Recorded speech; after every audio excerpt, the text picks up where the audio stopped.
কেন নেয়নি? যারা আজকে আমরা ক্ষমতায় আছেন বা যারা ক্ষমতায় নেই সবাইকে অবিলম্বে ডক্টর স্যার, একটা সরকারি আমি হাসপাতালে ডক্টর বলতে পারছি না, একটা সরকারি হাসপাতালে একজন কর্মরত অবিলম্বে আমাদের ডাক্তারকে যদি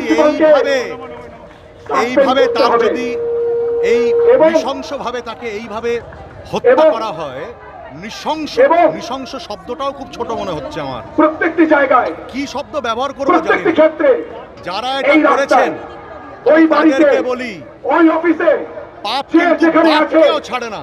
নির্ভয় আমি বলে দিলাম, স্বাধীনভাবে পাপ কিন্তু মাথা কাউকে উঁচু ছাড়ে করে না। যেন কাজ করতে পারে। আমি এইটুকুই চাইবো, কারোর চোখ রাঙানি যেন আমাদের যে এই সহ্য করতে না হয়। প্রত্যেকজন যারা জড়িয়ে আছে কেউ এই যেন বলতে সমস্ত না পারে বাড়ি ষড়যন্ত্রের থেকে, সাথে, ওরে সে বাবা তুই তো প্রত্যেকটা মেয়ে, মুখোশ খোলা রাত করে আর বেরোস না, কাজ আজকে করতে হবে মুখোশ না। খোলার এটা সময় যেন কখনো এসেছে। কোনো বাড়িতে শুনতে না হয়। আজকে মুখোশ আমরা খোলার এরকম একটা সময় সুস্থ এসেছে, সমাজ চাই, কারণ মানুষ এরকম একটা আজকে সুস্থ রাস্তায় সামাজিক নেমেছে, মানুষ এমনি মানসিকভাবে রাস্তায় শান্তি একটা নামেনি। সমাজ চাই। এমনি